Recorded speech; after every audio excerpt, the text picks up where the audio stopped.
My name is Lenia Charity Kevin. I come from Logri Sub-County, Ozua Parish, and I'm a former student at Makerere University Business School, a former Vice Guild President of Makerere University Business School, and a Guild aspirant. I am born to Assunta Draro and Asedri Fred. Those are my parents. Okuda is my grandfather. Ali Mamu is equally my grandfather from my mother's side. Yes, that's a brief introduction about myself. Yeah, give us a little about your politics at school level. I completed my secondary from Our Lady of Africa. That is Mokono, where I was head prefect. And then I joined Makerere University Business School while I was pursuing a bachelor's degree in procurement and supply chain management, where I was the course leader in the particular program.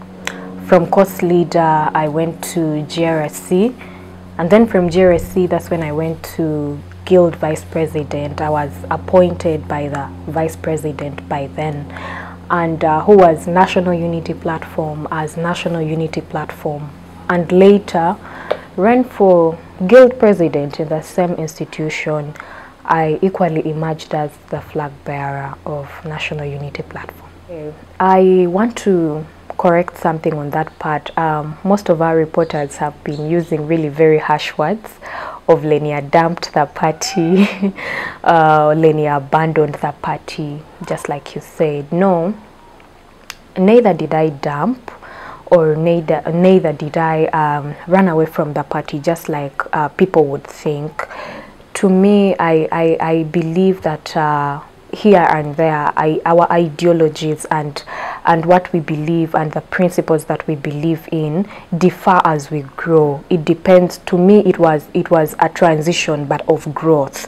I feel like, to me as Lenia, I outgrew, and I learned to understand some things differently. And that was the time when I decided, I made up my mind. I'm like, you know what, I think I need to work with a ruling party, because I am one of those people who believes in the personality and the character of a leader.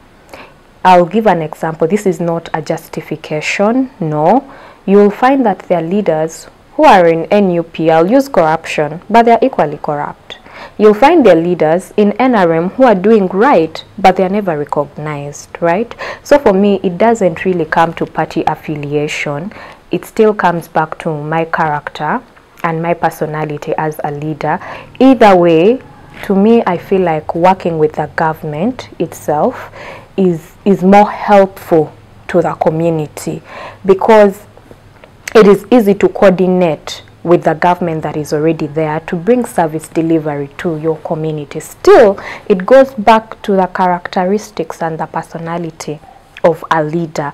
If your vision is to see that your community is changed, if your vision is to see that your community is different, then you will lobby right. You will make sure that what you promised people in the community will definitely get to them, despite the party affiliation. Multi-party politics is usually there, and that is how it is supposed to be, literally in every country. But to me, I go back, I would equally prefer working with the government, because I believe that working with the government ensures easy service delivery to the community people. Isn't Vurra being predominantly NRM, what has pushed you to join NRM? Deep in your heart, you feel NUP is the best. Most people would think that way, but for me, I made my decision on a basis of working with a party that I know I can easily deliver to the people. It is not about Vurra being predominantly NRM, because yet again, even if Vurra was predominantly NRM, it's usually about sharing ideologies. I can equally come and share my NUP ideologies with the people, and that is not a problem, is it?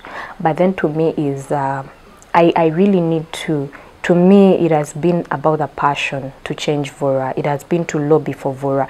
And I believe, as a person, I do not know what others believe. I believe that I can only do that by working with a government that is already there, because there are systems and structures that are already created. But as a leader, how do you lobby for the different opportunities that are supposed to get to Vurra. We saw a number of social media posts where some of your friends in NUP and even those in school felt offended when you made the decisions. Was it because they did not believe that you would make a decision like that? Their anger is justifiable. Just like I think they had different expectations by themselves, but me, I am one of the people who refuse to live by people's expectations and what people's definition of right or wrong is. We are humans, and definitely we all have different definitions of what is right and what is wrong, but I refuse to live by people's expectations. I made this decision and I will stand by it, and I will equally defend it. Meanwhile, I apologized for all those who were offended, and hopefully with time they get to understand why I had to make such a decision. And I need to let people know that transition of party affiliations is not amounted to somebody's integrity. No. Normally people compare that to loyalty and integrity. No, party affiliations should not be, integrity and staying into a party should not be connected with the two. That is usually what I tell people. Now that you have taken another decision again to move and stand as Member of Parliament in Vurra constituency in Arua district, what is the missing link that has quickly moved you into taking that decision? As a lady who completed university and finished, I got to realize I would always come back home for holidays, by the way, in Vurra, and in particularly Logiri. My dad would usually take me there. I am somebody who is very passionate about young women and girls. Anyone who has studied my history, anyone who knows my journey will know that Lenia is this. But then my first attraction was with the community. You will see that Vurra as a constituency is very much different from the other constituencies in other parts of the country, particularly in regards to development, in regards to our people. You know, trends in the world are changing and our people are still left very much behind. You're going to talk about the systems of education, you're going to talk about the health systems, you're going to talk about the girls that are in schools, you know. And Arua per se, as a district, we were statistically recorded, we have the highest number of teenage pregnancies right now. But again, when you go to Vurra as a constituency, sometimes I even get worried and say, I think majority of them must be coming from this Vurra of ours. But it is not only that, even our agriculture, predominantly our people depend on agriculture, but it is more of subsistence farming. But then how can we transition that to commercial so that our people are able to earn and gain? From a very small research made, we even do not have a vocational institution properly to train the young people. Here in Vurra, we recently celebrated a youth day, and then our leaders were encouraging people, learn a skill, get a skill. But then the institution for them to actually learn a skill and get a skill is very far-fetched from them. Somebody would have to move to Maracha or Terugu, or maybe even sometimes far places, Koboko, just to, but then somebody will again give you an excuse of we don't have transport. So however much you will tell the youth these things, they will still sit at home. So we have a lot of development gaps. We have a wide range of development gaps. That's why our level of socioeconomic development is very low. Everybody's going to tell you, I am so tired of listening to that word of socioeconomic development, but still we'll keep emphasizing it. Compared to other parts of the country, Vurra is still left behind. I am not going to blame the leaders because our systems of working are all different as leaders, right? So, and we believe in different ways of working. The leaders that are there, I will appreciate them. They have done what they're supposed to do. They have really tried to pull us to where we are today, and I appreciate them for that so much. I am not going to degrade them at any point. They are doing an amazing work. But then my point here is, how do we raise better? How do we build Vurra better, even together with the existing structures of leadership that we already have? in the constituency. What hasn't Yovanadiko done that you would wish to do? I believe that as Member of Parliament, we have particular responsibilities. And most of the times it is representation, meaningful participation and meaningful representation of a leader is very important. Yovanadiko is a good leader. He has done what he's supposed to do as a leader, but in my respect, with all due respect to him, I believe that we still have a missing gap of meaningful participation of leadership, and at some point that is why we are deteriorating when it comes to service delivery. So mine is, how do I fully represent Vurra meaningfully?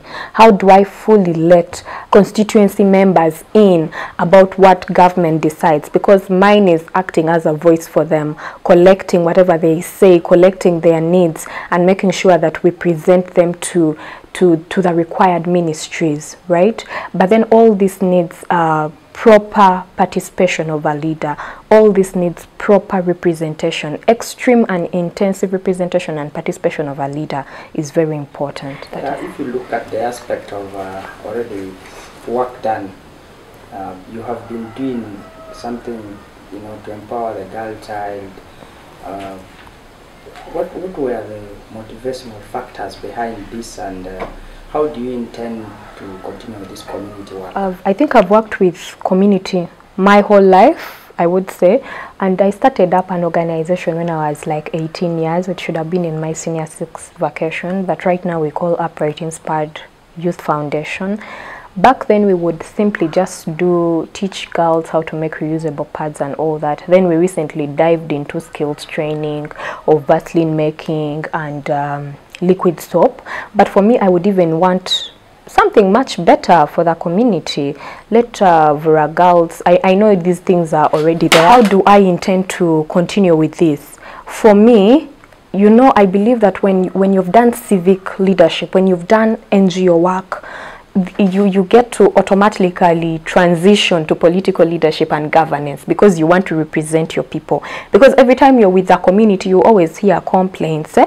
Now this, now we don't have this, we want to go for trainings, then we don't have a vocational institution, we want to teach. I would even prefer, let girls know how to do decorations, let ladies know how to do tailoring, let us know how to do hairdressing of different kinds, because the world is now transitioning. We do not want Vurra to be left behind. But when we can do much more with the community, we can do sensitizations with the community, we can do mindset change with the community, with our leaders, we can learn to understand the cultures together, even through these organizations, and working with the leaders that are already there. Me, I will emphasize that is very important. I respect the leaders that are already there. They have done good work, they've done amazing work. Mine is to come and add up and make sure that we are on top and make sure that we are much better from where we have been.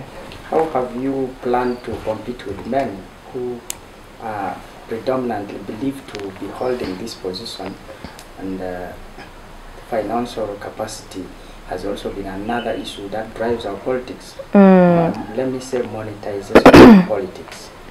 It is so sad that nowadays politics is for the rich. I think that is how we miss out on very good leaders. Politics has been so much commercialized. I recently attended one of the press conferences with Uganda Women's Network, and one of the things we looked at was commercialization of politics. We produced a press paper, and we were requesting the government in one of our statements to work on issues of commercialization of politics, even reduce the nomination money so that some of the women are able to participate in politics. Meanwhile, coming up for a position of Member of Parliament has never been it shouldn't even be a question of gender. It should be a question of capability and capacity. It should not be a question of gender and say, majority of us have a mentality, especially in my area, which literally needs to be changed. It's not a problem of saying that the open seat is only for men and the affirmative action has already worked for the women, that is the woman MP seat, right? But now, Member of Parliament is an open seat. This is what people should know. So that means if I'm a woman, you can run. If you're a man, you can run. The question should never be about gender. This needs to be changed in our community. The question should be about capability and capacity. If she's a woman, are you very sure that she has the capacity to be member of parliament and represent you in parliament, represent the voices of the people of Vurra in parliament? If he's a man, he's male, are we very certain that he has the capacity to lead us the way we expect him to lead? So it should never be a question of gender. It's going to be very difficult for me to beat this, but I am willing to do it. I am up for the game and I'm up for the race with the men, and it is not a fight. It is not a fight with the men. I want to make this very clear.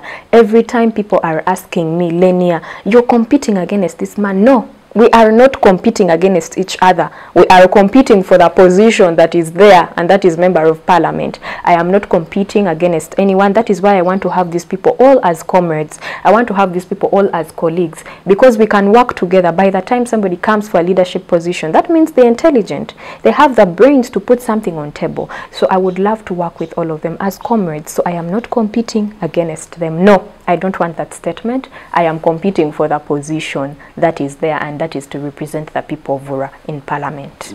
You earlier associated with a young person, that's Bobi Wine. And then recently we saw the General Secretary of Blue, Kabanda, posting on Twitter that they held a meeting with you, a successful meeting. Of course, Blue is an organization that's headed by another equally young person, General Mosi. Would you wish for Mosi to contest in 2026, being a young person as you are? My meeting with the SG of PLU was a courtesy visit. It was never about transitioning parties, just like the media made it seem. No, because if it was that, I would equally have put it on my social media that today I've shifted to PLU. No. It was a courtesy visit. It had nothing to do with any political affiliation. Right now, as a young person, what you're looking for is guidance and mentorship, and if you can get it from anyone that is ready to give it to you, I am very open-minded. I am a very good listener. So even today I could wake up, if need be, even meet Bobi Wine again and tell him, you know what, Mr. President of NUP, I need to correct that. I am standing for Vurra in my area. Can you give me your guidance? Can you give me your thought? So mine is about meeting people who are already in the spaces that I want to get to. And it doesn't matter who it is. For us, we are just so much into partisan politics, and that is where we are going to get it wrong as a nation. And about Muhoozi running for president, I mean, we are in a democratic nation. I wouldn't even mind if one day you woke up and said you wanted to be the president of Uganda, so long as you feel you have the... So yes, we are in a democratic country. Any personality or individual that believes in themselves and believes in their capabilities to run this nation, to run this country, I mean, they can be up for it. You know, so it is okay. And in case he's coming for president, we literally wish him the very best, and all the other candidates who would want to run for president again, including His Excellency Yoweri Kaguta Museveni, equally the same. Most of my activities with my organization, I have been carrying them out in the constituency of Vurra, and it gave me an opportunity to connect with the people that are there. It gave me an opportunity to work with the people that are already there. I might have not had very established, but I believe that when it comes to particular establishments, at times you might need help with finances that you don't already have. So even most of the times when I'm going to people, I tell them, I still don't have the money for the many establishments that you might expect. I am not promising much, but I believe that with the capabilities that I have, majority of the establishments that we wish to have in this constituency, we shall definitely get them together as a team and not Lenia alone. You know, already moving out there, electoral commission has declared the roadmap. Primary elections are in July next year. Yeah, what is the ground like, as you have already started moving around? Yes, I have started moving. I cannot be 100% that the ground is fertile, because I mean our people are very good people, yes, but you may not directly know what is in their hearts, but they've been welcoming me either way.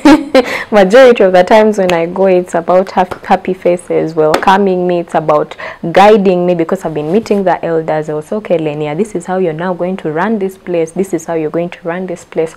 I respect our elders very much because they understand the community more than I do, so they're equally directing me to particular people that I need to meet. But I am ready for the field, I'm ready for the ground. I'll keep pushing. I'll get to understand the fertility of the ground properly, I believe, early next year.